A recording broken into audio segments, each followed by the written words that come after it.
I continue to read the biography of Walter Lippmann. This is chapter 27, A Gate Unlocked. I have read this in several parts so that each part is not too long. In the last part, we read that Lippmann found a new love in a sense, and this brought some change in his life. So let's continue to read.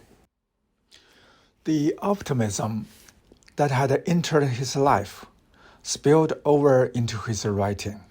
Phrases, paragraphs, sometimes whole columns that harked back to a earlier and more idealistic Lippmann relived the still negativism of his anti-New Deal diatribes. When Amelia Earhart set off in July on a round-the-world flight, during which she disappeared over New Guinea. He wrote a lyric column that said a good deal more about his own state of mind than about the bravery of the aviatrix. The world is a better place to live in because it contains human beings who will give up ease and security and stake their own lives in order to do what they themselves think worth doing, who are brave without cruelty to others and impassioned with an idea that dignifies all who contemplate it, he wrote, as though idealizing what he was about to do himself. Quote, "The best things of mankind are as useless as a mere Earhart's adventure. In such persons, mankind overcomes the inertia which would keep it earthbound forever in its habitual ways. They have in them the free and useless energy with which alone can surpass themselves. Such energy cannot be planned and managed. It is wild and free. But all the heroes, the saints and the seers, the explorers and the creators, partake of it. They do not know what they discover. They do not know where their impulse is taking them. They have been possessed for a time with an extraordinary passion, which is unintelligible in ordinary human terms. They do the useless, brave, noble, and the divinely foolish and the very wisest things that are done by man. And what they prove to themselves and to others is that man is no mere automation in his routine, no mere cog in the collective machine, but that in the dust of which he is made there is also fire, lighted now and then by great winds from the sky. Helen, then incapable with her husband and daughter, read the column in the Paris Herald Tribune. Quote, "I seemed to hear in it an echo of our love." End quote. She wrote him, quote, "I liked particularly the phrase about being brave without cruelty to others, the free and useless energy, and the love to listen to you when your free and useless energy possesses you." The thought of them both riding high about the confining ties of earthbound mortals, possessed for a time with extraordinary passion, which is unintelligible in ordinary human terms, was very appealing to her. Like all lovers, Lippmann went through periods of elation and depression, sometimes glimpsing a new life that would yield the things he had not found in the old, sometimes fearing their love would never survive. He confided in Helen without reserve, quote, "In me at least, and perhaps to some extent in you too, there have been long periods, or rather many periods, of a heavy-heartedness and the past 10 years, so many that I am afraid I have acquired a rather gloomy exterior, he confessed, finding the things that mattered to me incommunicable. I have a solitude behind a curtain of depression. Nothing from the outside, he said, had mattered to him since he had grown up. Not reputation, place, money, habitual comforts, or ambition. I have never since I was a boy worried about getting or losing them. And the world's troubles, though I'm really concerned about them and do brood over them, have never given me personal anxiety. End quote. Yet he revealed, quote, sad and sometimes weary at being alone, all the more so, I suppose, because we are so made, I believe, that things too long unspoken cease to be felt. And there are things to be felt that matter much more, not only to you and me, but really to all men, if they knew it, than the Supreme Court or the Nazis or the League and the rest. End quote. He wrote her in this vein nearly every day, a torrent of confessions and vows.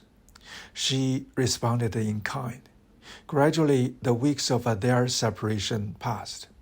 On August 2, Hamilton returned to New York on the Normandy, having left Helen and Gregor in Catzabuhel. As soon as he got to the office, he called Walter, and they arranged to meet for lunch at the Century.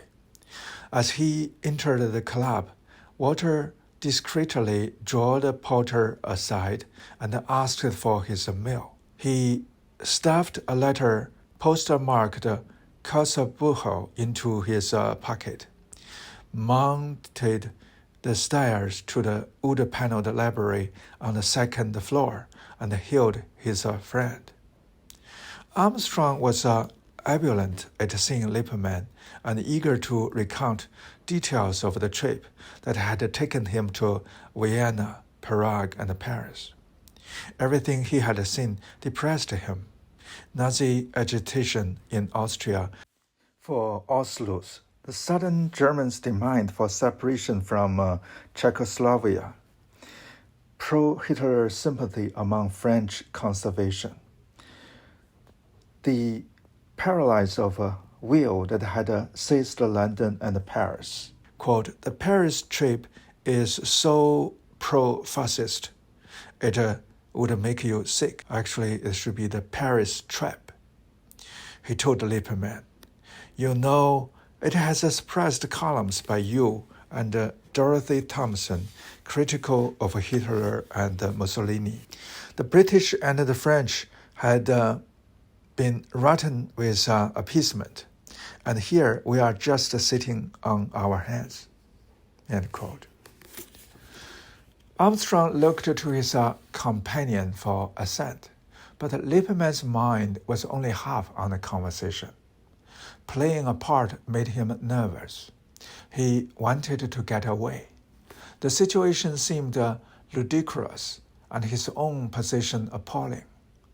Quote, I hope Helen and Gregor are enjoying their holiday, end quote, he said politely as they parted. Quote, they will be in Provence for a few weeks and then in Paris at the end of August, Armstrong replied. Won't you be in Paris about the same time? You absolutely must look up Helen when you get there. She would be delighted to see you, he said. As his sailing date approached, Lippmann was uncharacteristically light-hearted. The prospect of a month free from writing and a week alone with Helen kindled a buoyancy that infused the column he wrote just before departing. Quote, once upon a time, I should have said that I was going abroad to talk to public officials and journalists and supposedly well-informed citizens and old friends in order to get a better sense of the situation, he explained. But now he had learned better than to go abroad for a few weeks and began cabling back in hot haste the impressions which I have formed after reading a foreign newspaper at breakfast and after having had lunch with an undersecretary. End quote. Still, there were benefits to be gained from foreign travel.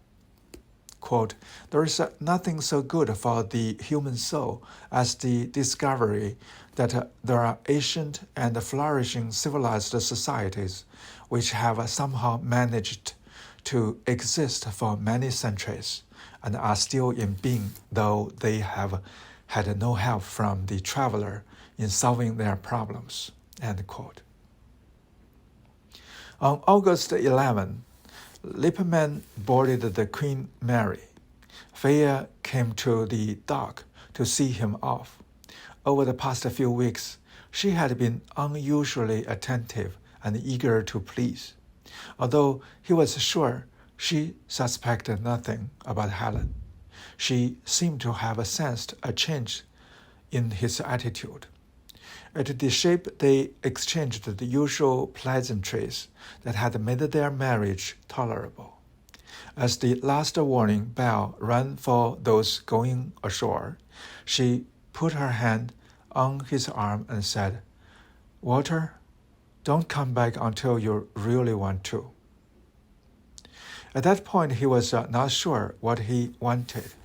He had made no decision about Faya. His mind was on Helen. All the way across the Atlantic, he was in a state of agitation, planning how he would phone Helen from the Ritz soon as he arrived in Paris on the 16th, how he would take the train to Bourges early the following morning, what he would say when they met at the station, how they would spend their week together. At that moment, there was no future. There was so much to consider. The hurt to Faya and Hamilton and Gregor if he and Helen tried to build a life together. This may have been on his mind when, in putting the finishing touches on the Good Society a few months earlier, he had illustrated a political point by the example of an affair between married lovers. Quote, while the two lovers may be consulting their own feelings, be able to determine what will be the consequences to themselves, they are not likely to know the consequences for the other lives that are intimately affected. End quote. If this was in his subconscious, he put it aside when he left the Queen Mary at Cherbourg and boarded the train for Paris. All he could think of was that he would be with Helen the next morning. While he was on the ship, his carefully arranged plan fell to pieces. The one person whom their affair could hurt most, and who could make its continuation impossible, discovered their secret. Armstrong learned by accident, but by the kind of accident that resulted from their own carelessness, and perhaps by their own unconscious wish to be found out. They were discovered, as most clandestine lovers are eventually, by their own indiscretion. The instrument was the letters. All summer long, Walter had been writing Helen with the feverish imagination of a man who had found something he had forgotten existed. In the middle of July, he wrote her 4 times within a single week. But by the time those 4 letters reached Kotzebue, Helen had already left with Gregor to spend a few days with her friends Alma and Tickmogen at Tollery in the French Alps. The hotel, instead of forwarding Walter's letters to her there, mistakenly sent them to the address her husband had left for his own mail.